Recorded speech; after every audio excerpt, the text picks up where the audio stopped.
When you're looking at surgery for any condition, you need to discuss with the woman you're looking after what are the risks and benefits and what are the options. And to offer surgery, you need to be able to offer a positive outcome. Sometimes surgery, such as a diagnostic procedure, is used to help make a diagnosis. But when it's going to be a therapeutic procedure, that is to make someone better, you need to look at what the impact is having on her lifestyle and therefore what you can do to make it better. Endometriosis can cause painful periods. It can cause pain opening the bowels. It can cause pain passing urine. It can cause pain during sexual relationships, and it can cause fertility problems. And so these are indications to do surgery where the symptoms are such that non-surgical treatment has not been effective. With regards to absolute indications, occasionally very severe endometriosis can lead to a large mass in the tummy. It can lead to obstruction of the ureters, which are the tubes that drain the kidneys to the bladder, or it can lead to bowel obstruction. And these are absolute indications where somebody will suffer if they don't have surgery. But for the majority of women, it's a choice. Is the pain sufficient? Are the conservative therapies ineffective? And do they need surgery to help improve their symptoms or to help in the diagnosis or aiding in fertility treatment?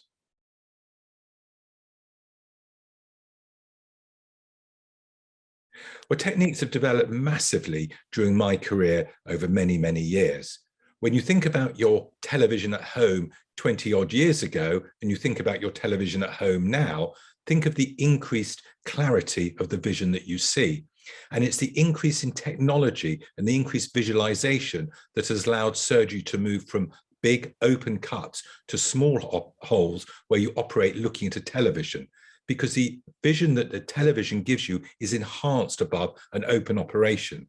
And it's the advancement in visualization that has allowed us to improve our techniques for surgery. And in addition, we have advanced tools that allow us to cut tissue away without damaging other structures. So I think it's technology that has allowed surgery to develop so vastly over my career.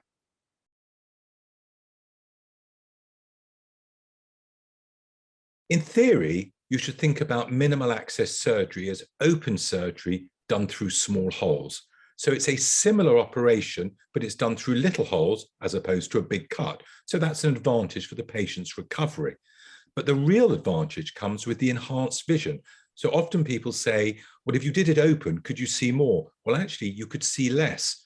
You wouldn't go to a watch mender who didn't use a magnifying glass. So we get a magnified image, we get an enhanced image, and therefore the surgery has advanced. Sorry, the surgery has advanced because we get better visualization and we're able to cut away tissue more efficiently.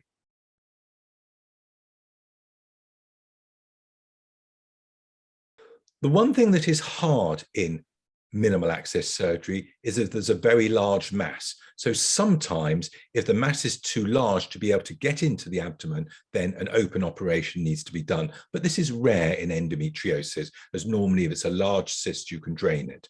Occasionally, certain types of adhesions are too hard to do through keyhole surgery and are better done open, such as significant small bowel adhesions. But the majority of bowel surgery is dealt with very nicely through keyhole surgery as well.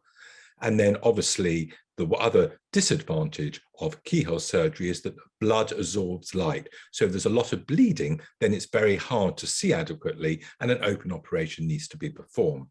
But the majority of cases, keyhole surgery offers huge advantages, but you must never be unhappy to convert to an operation if it's going to give a woman a safer outcome for the procedure she's having.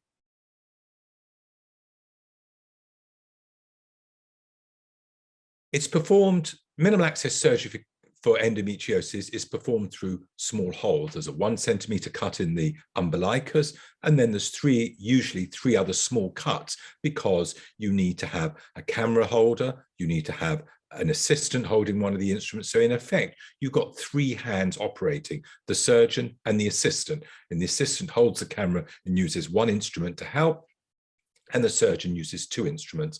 And then it's using instruments that cut and divide tissue so that you carry out the same sort of operation you do open, but with more precision and with enhanced visualization.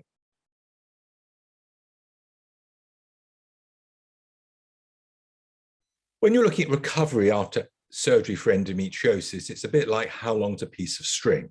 If it's a diagnostic procedure, then it wouldn't take more than a week for most people to recover.